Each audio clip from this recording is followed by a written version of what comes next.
కరీంనగర్ జిల్లా కేంద్రంలోని కలెక్టరేట్ లో నిర్వహించిన ప్రజావాణి కార్యక్రమానికి ఫిర్యాదుల వెల్లువ కొనసాగింది.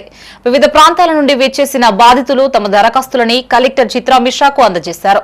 వీలైనంత త్వరగా తమ సమస్యల్ని పరిష్కరించాలని బాధితులు వేడుకున్నారు. తమ కుమారుడు అన్నం పెట్టకపోవడమే కాకుండా కొడుతున్నాడంటూ ఓ వృద్ధ దంపతులు ప్రజావాణిలో ఫిర్యాదు చేశారు. ఇల్లంతకుంట మండలం కనగర్తి గ్రామానికి చెందిన వృద్ధులు కలెక్టర్కు తమ అర్జీని సమర్పించారు. తనకు 3 కుమార్తెలు, 1 కొడుకు ఉన్నాడని చెప్పారు. గత 3 ఏళ్లుగా కొడుకుతో నరకయాతన అనుభవిస్తున్నామని ఆవేదన వ్యక్తం చేశారు. తన భార్య కోసం అప్పులు చేసి ఆరోగ్యం బాగు చేశానని, తిరిగి అప్పులు చెల్లించేందుకు 10 గుంటల స్థలాన్ని అమ్ముతానంటే బెదిరిస్తున్నాడని ఆరోపించారు.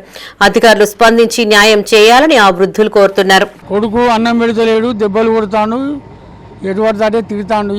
అందుకనే వచ్చాను సారు. ఇల్లంతకు మండల్ కనగర్తి ఇల్లంతకుంటా మండల్. ఇప్పుడు 3 ఏళ్ళ వ్యవసాయం చేసుకుంటా నాకు బువ్వ పెట్టు లేదు, పని చేయలే. ఒక్కడే కొడుకు, 4 బిడ్డలు.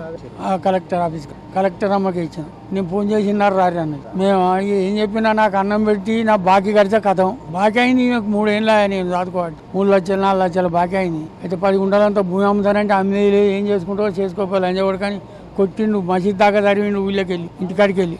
మేమే కూలికాయలు చేసుకొని తింటాను. ఇంత బునవా పట్టుకొని 3 ఏళ్ళ కోడలున్నది, కొడుకున్నాడు, వేరే కిరాయి ఉంటారు. మా దగ్గరికి వచ్చేది లేదు. ఊళ్ళో పంచాయతీలు పెడితే ఆడికి వచ్చేది లేదు, చెప్తే తినేది లేదు. పోలీస్ స్టేషన్లో కూడా ఫిర్యాదు చేస్తే సిఐ పట్టించుకోలేదు. ఇల్లంతకుంట సిఐ